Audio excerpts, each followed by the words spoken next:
ఎడారిలో సెలయేర్లు. ఆగస్ట్ 1. మృతులలో నుండి సజీవులమనుకుని మిమ్మును మీరే దేవునికి అప్పగించుకొనుడి. రోమా 6:13. సమర్పించుకోవడాన్ని గురించి ఎవరో ప్రసంగం చేస్తుంటే వినడానికి వెళ్ళాను. ప్రత్యేకంగా నాకు ఏ సందేశమూ దొరకలేదు, కానీ ఆ ప్రసంగికుడు ప్రార్థించటానికి మోకాళ్ళుని ఈ మాట అన్నాడు: ప్రభు, మా కోసం చనిపోయిన మనిషిని మేము నమ్మటం సబబే కదా. ఇది నా మనసులో ముద్ర వేసుకుంది. నేను ఇంటికి తిరిగి వెళ్ళిపోతూ దీన్ని గురించి లోతుగా ఆలోచించాను.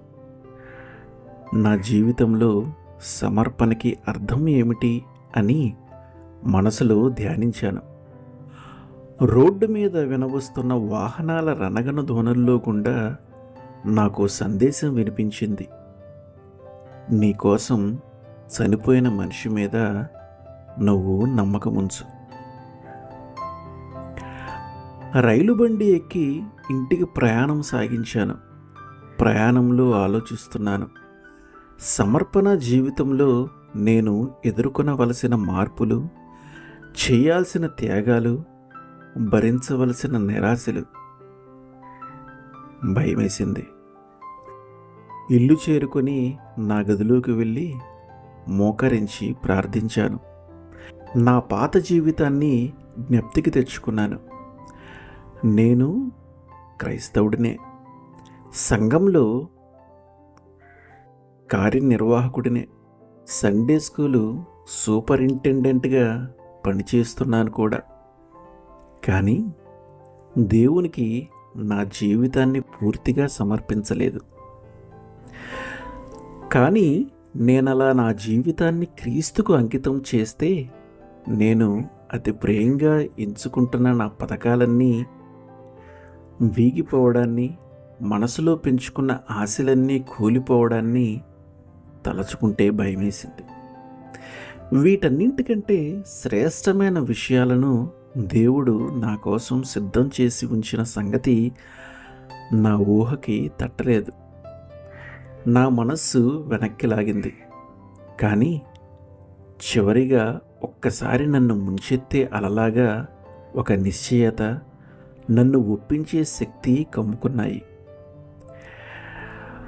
నా కుమారుడా, నీకోసం చనిపోయిన మనిషిని నువ్వు నమ్మలేకపోతే ఇంకెవరిని నమ్ముతావు? ఆ క్షణంలో నా మనసు కుదుటపడింది.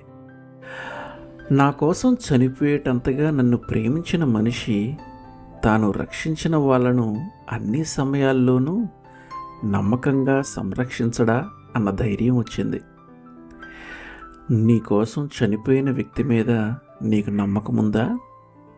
నీకు క్షేమకరం కాని పనులు వేటినన్నా నువ్వు చేపట్టబోతూ ఉంటే వాటిని ఆయన చెడగొడతాడనే నమ్మకం నీకు ఉండాలి. నీకు మంచిని, దేవునికి మహిమను తెచ్చిపెట్టే వాటిని ఆయన సహాయం చేస్తాడని నమ్మాలి. ఈ లోకంలో నీకు ఏది మంచి మార్గమో దాని వెంట ఆయన నిన్ను నడిపిస్తాడని నిరభ్యంతరంగా నమ్మవచ్చు. దేవుని గొర్రెపిల్ల, ఇదిగో వస్తున్నాను. హద్దులన్నీ కూలద్రోసి అడ్డులేని నీ ప్రేమ బాటలోకి నీలోకే ఇదిగో వస్తున్నాను. ఈ లోకంలో జాగ్రత్తగా కాపాడుకొని తీసుకెళ్ళిపోయేది కాదు మన జీవితం. అది ఈ లోకంలో ఖర్చు పెట్టవలసినది. ఆమెన్.